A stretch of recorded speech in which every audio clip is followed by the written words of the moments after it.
បងកំពុងអង្គុយគិតរឿងសំណួរទាំង3របស់មេហ្នឹងណាចំសំណួរគេបងនេះអ្វីទៅជាព័ត៌មានខ្លាំងខ្លាំងតើព័ត៌មានខ្លាំងខ្លាយប៉ះពាល់អ្វីខ្លះដល់សង្គមនិងយុវវ័យអញ្ចឹងតើផេកណាខ្លះដែលយើងអាចជឿជាក់បានហើយផេកទីព័ត៌មានខេបប្រាប់វាឥឡូវឡើងដល់ 91k follower បាត់តែមេគាត់ចង់បាន 100k follower អត់ដឹងធ្វើម៉េចទេតែ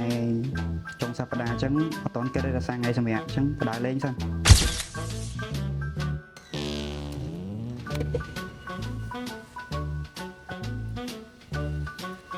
មកតដើរលេងសិនចំហេកាថ្ងៃសៅរ៍អាទិត្យមកអង្គុយសេតអីឡើងអញ្ចឹងអូបងកំពុងអង្គុយគិតរឿងសំណួរទាំង3របស់មេហ្នឹងណាចំសំណួរគេបងនេះសំណួរនេះហើយនឹងសំណួរនេះបងកំពុងអង្គុយគិតថាតើគួររកអ្នកណាមកឆ្លើយសំណួរទាំង3ហ្នឹងអញ្ចឹងណាបងថ្ងៃចុងសប្តាហ៍ទៅអង្គុយសេតអីណាតបដើរលេងមួយ95មួយខ្ញុំអូបងនឹកឃើញហើយបើចូលទៅ95ហើយអញ្ចឹងយើងទៅរកអ្នកដែលគាត់ឆ្លើយសំណួរទាំង3ហ្នឹងហ្មងទៅអីមានការងារធ្វើទៀតបាត់ហើយតោះចឹងកញ្ចា Lady and gentlemen នៅចាំឲ្យទៀតតោះទៅ95ជុំនួមុនទៅកន្លែងត្រជាត្រជុំហើយយើងសាងស្នេហាឆ្លងវិវត្តសង្សារបងសំថែរក្សានៅចំនួនថាអូនមិនថាប្រាំងវស្សាចង់ថតរូបឲ្យអូនពេលផ្ទឹមនឹងអប្សរាឥឡូវនេះខ្ញុំបានមកដល់រមណីយដ្ឋានទំនប់95ហើយក៏បានរកអ្នកតែគាត់ចូលរួមនៅក្នុងបេសកកម្មសម្រាប់ការឆ្លើយសំណួររបស់មេខ្ញុំទាំង3សំណួរហ្នឹងមកដែរចាឥឡូវជួបគាត់តែម្ដងទៅបាទមានអារម្មណ៍យ៉ាងណាដែរមានអារម្មណ៍ថារំភើបដែរតែបានក្រុមការងារទីព័ត៌មានក៏បានមកសួរនាំពីរឿងបញ្ហាព័ត៌មាននិយាយរួមទៅនៅក្នុងបេសកកម្មរបស់ខ្ញុំហ្នឹងមេខ្ញុំបានដាក់សំណួរមក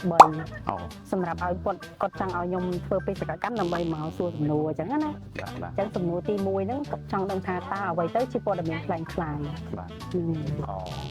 ពីការយកឃើញរបស់ខ្ញុំថាព័ត៌មានខ្លាំងខ្លាយគឺជាព័ត៌មានមួយដែលវាមានច្រើនតែវាមិន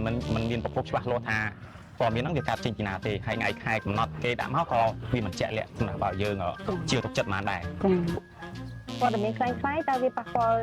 ដូចអ្វីខ្លះទៅដល់សង្គមក៏ដូចជាយុវវ័យយើងបច្ចុប្បន្នណាបាទសម្រាប់ខ្ញុំយកឃើញថាព័ត៌មានខ្លាំងខ្លាយវាប៉ះពាល់ខ្លាំងមែនទែនហើយសតឡើងពេលឥឡូវគឺសម័យប្រព័ន្ធបច្ចេកវិទ្យាអញ្ចឹងគាត់ដាក់ចង់មិនចង់យើងតែឃើញព័ត៌មាននៅលើបណ្ដាញសង្គមដូចជា Facebook ប្រព័ន្ធបណ្ដាញសង្គមនានាមកឃើញច្រើនមែនទែនសម្រាប់ព័ត៌មានតែ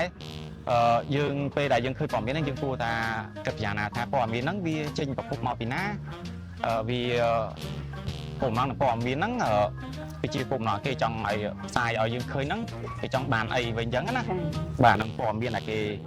បង្ហាញមកបង្ហោះមកអញ្ចឹងណាបាទគឺវាពេលខ្លះយុវវ័យរបស់យើងក៏ពួកគាត់ខ្វះការពិចារណាអីមួយទៅឃើញព័ត៌មានគេផុសមកពីហ្នឹងគាត់លងជឿមកអត់ដឹងថាព័ត៌មានហ្នឹងវាពិតឬមួយក៏មិនពិតអីទេគាត់គ្រាន់តែឃើញហ្នឹងគាត់ពេលខ្លះគាត់ share បន្តអត់ដឹងថាព័ត៌មានវាប៉ះពាល់ដល់ណាទេគាត់សំខាន់បានឃើញគាត់ share តយកមកអញ្ចឹងណាបាទជាការផលប៉ះពាល់មួយដល់យុវវ័យដែរហើយចុះហើយសម្រាប់ page វិញតើយើងគួរជឿទុកចិត្តលើ page ណាខ្លះសម្រាប់ page ព័ត៌មាននៅក្នុងបណ្ដាញសង្គមមានដូចជា page ក្រសួងព័ត៌មានក្រសួងការពារជាតិ page សម្ដីចូលមួយទៀត page សម្ដីទឹកដីរបស់យើងគឺ page ទាំងអស់ហ្នឹងគឺជា page របស់រាជរដ្ឋាភិបាលយើងដែលសម្រាប់ប្រជាពលរដ្ឋគាត់មានការជឿទុកចិត្តបានសម្រាប់ព័ត៌មានទាំងអស់បាទហើយចុះយើងធ្វើមិនដើម្បីការពារពីព័ត៌មានខ្លាំងខ្លាយហើយអញ្ចឹងខ្ញុំគួរតែរកឲ្យក្រោះពាក់ឬក៏មានខែការពារសម្រាប់ខែការពារហ្នឹងយើងគួរតែមាន3កុំមួយការពារសម្រាប់ព័ត៌មានខ្លាំងខ្លាយហើយ3ហ្នឹងអីគេខ្លាយ3ហ្នឹងមានដូចជាកុំជឿបាទកុំ share មួយទៀតកុំប្រហែសបាទហើយចុះមួយការពារសម្រាប់មួយទៀតនោះគឺយើងរួមគ្នាការពារដោយអក្ខរកម្មព័ត៌មានបាទអាហ្នឹងមានប៉ុណ្ណឹងអូខេចាអញ្ចឹងអ្វីដែលសំខាន់យើងត្រូវតែមាន3កុំមួយការពារនេះជាប់នៅក្នុងប្រព័ន្ធសង្គម Facebook របស់យើងក៏ដូចជាក្នុងខ្លួនយើងហ្មងបើចាំមានអាយក្រោះក៏ខែទេព្រោះអាពួកហ្នឹងអាចជួយយើងបានពីព័ត៌មានខ្លាំងខ្លាយទេតែបើ3កុំមួយការពារគឺធានាថាយើងអត់ចាញ់ដល់ព័ត៌មានខ្លាំងខ្លាយទេហើយបេសកកម្មយើងមកបញ្ចប់ហើយចឹងអត់មានអីច្រើនទេសូមអរគុណដល់បងដែលតាមដានទស្សនាតាំងពីដើមរហូតដល់ចប់ចឹងពីខ្ញុំមានតែប៉ុណ្្នឹងសូមជម្រាបលាបាយបាយ